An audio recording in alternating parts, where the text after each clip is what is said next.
This homemade awesome gun is more powerful than a 338 Lapua. Let me explain.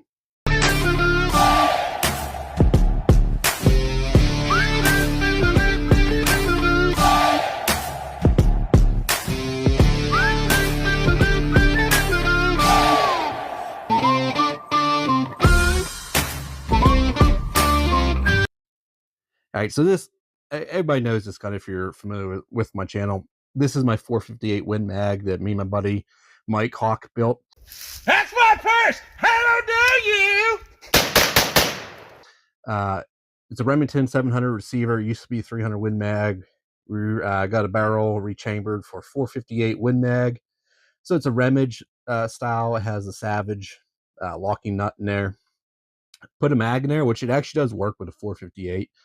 It's kind of it's not the best setup, but it does work. But the whole reason I made this gun, I don't know, a couple years ago now, was because I wanted to really see I wanted to make a good long range gun that was kind of a weird caliber. Because a 458, I should got some other ammo out.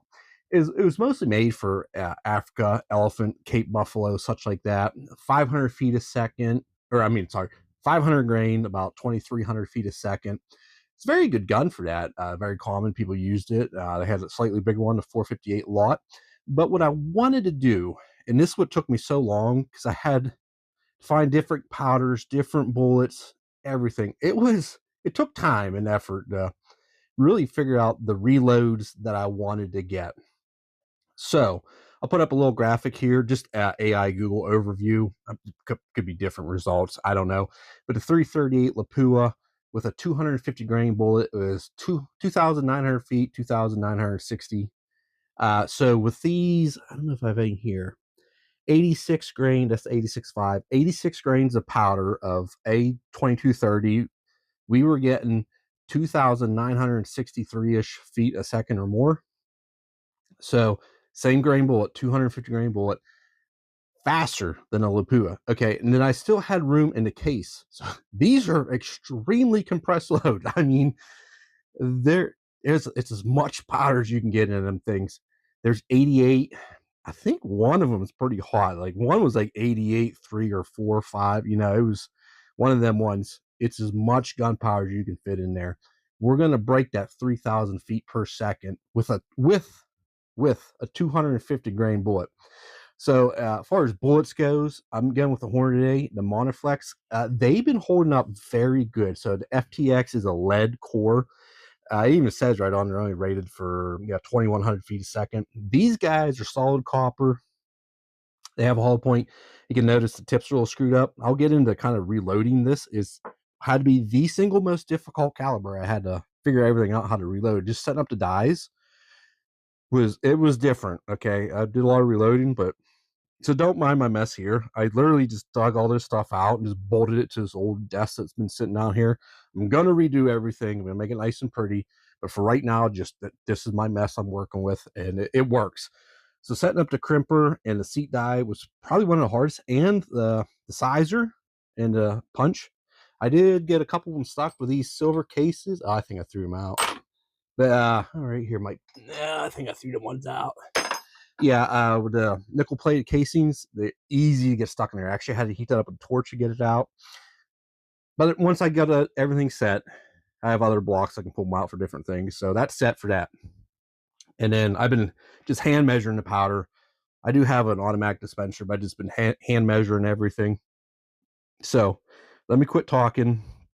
Oh, with a little gunpowder, I'm going to try this for the 50 Beowulf and the 500 mag. That's why I got these. These are 50 cal FTXs. So I'm going to try to get the Beowulf shooting pretty fast and a 500 mag.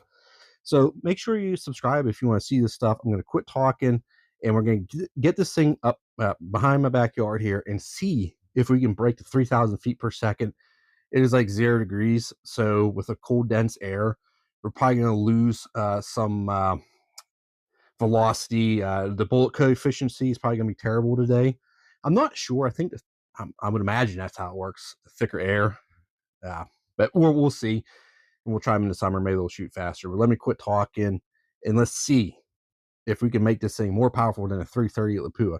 Because that's why I'm going to put that smart scope on here, and we're going to shoot this thing as a 32, 36, 32, 36. I think it's like 32. It looks like it. It's a big barrel.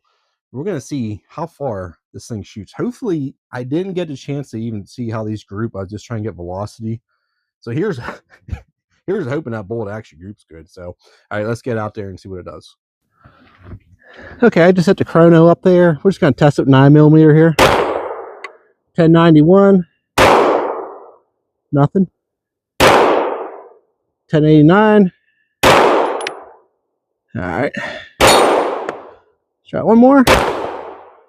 Okay, 1126. So let's try a smaller one here. One sec. Okay, we got a 86.5 grain.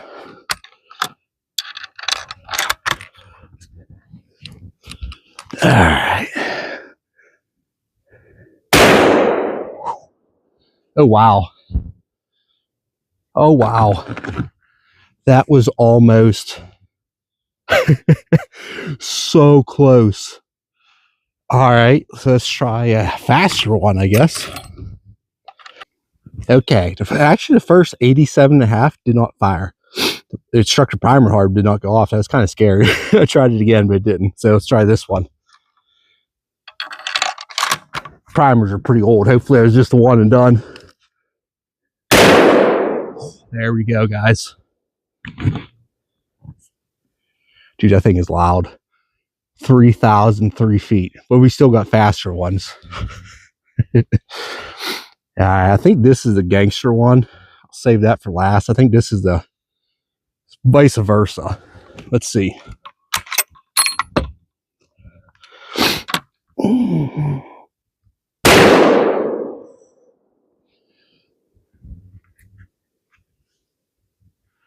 Okay, that was only 2881. Who knows on that one? I don't know what happened. Let's try another one. Okay, here it is. 88. That's stone sober when I wrote that on there. I think that's a smiley face, or it's going to go bad face, one of the two. Let's see what happens.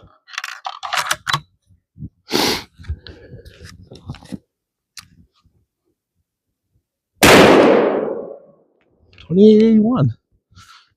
So that's interesting. I fired two 88s, and they both went slower.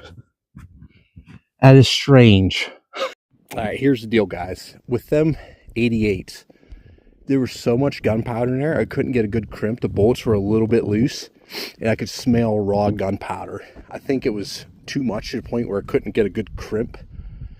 So I think it's kind of a fine line. Like 87's probably going to be the point where you can get it in there, still get a good crimp one, because them 88s, the bullets, you could feel they weren't tight.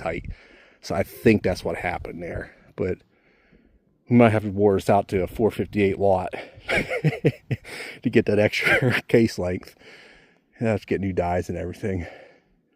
We'll see how they group at that speed. It's still 3,000 feet a second on a 250 grain bullet, so I'm happy. What do you guys think?